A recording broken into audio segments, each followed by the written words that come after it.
And what I'll do is I'll finish off with one last topic, and it's more general and more opinionated. So I'd like to get your opinion, Eric, just on your views on Web3 ecosystem as a whole. What is your definition of Web3, and where do you see the future of it going, and how it disrupting the future? Mm. Man, that is a very open question. Maybe I'll take an angle that's more like Livepeer relevant. I would say, if I well, yeah, if I just exclude the financial use cases for a second, whether it's ICO or DeFi, and I just focus on kind of the emerging use cases of Web3. I would say the crux to me is that it changes the relationship between a user and an application, so that the user becomes the absolute owners of the data that they have and of the content that they create, right? And this is through the fact that they own their wallets. And all of that, kind of all of that ownership is rooted in the fact that they own this wallet, right?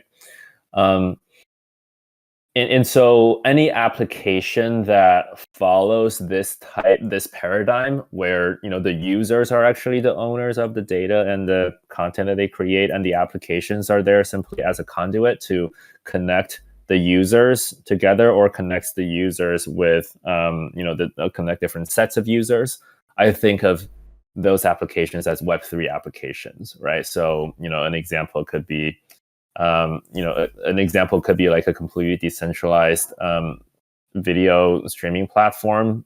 We're starting to see those emerge, or it could be a somewhat centralized, centrally hosted platform like OpenSea, right? Like as much as I think people criticize OpenSea for their practice, at the end of the day, it is a very different platform than, say, like an eBay, right? Where you're just uploading your inventory into eBay, and eBay holds your entire database.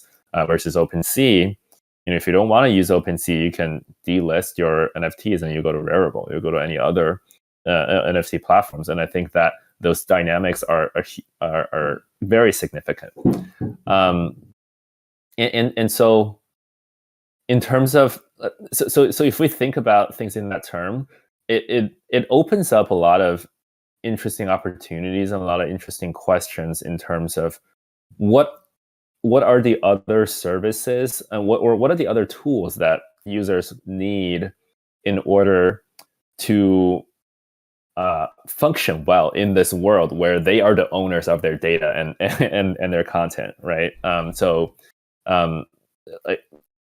for example, people still need a place to process their data. So people still need a place to store their data, or to showcase their ownership of their data, whatever, showcase the content that they own, right?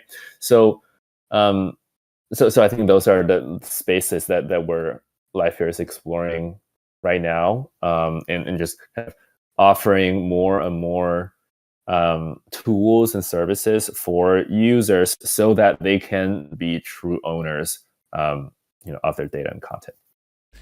Very cool. Eric, thank you so much for joining us. I appreciate you taking the time out of your day to come join us at the Water Cooler Chat, do some Q&A, and we just really appreciate you coming and giving your take on the future of video tech and all things Livepeer related. So thanks again for joining us, and we hope that you have a wonderful rest of your day. Thank you very much for having me, and great to be on the call, and I hope to be back soon.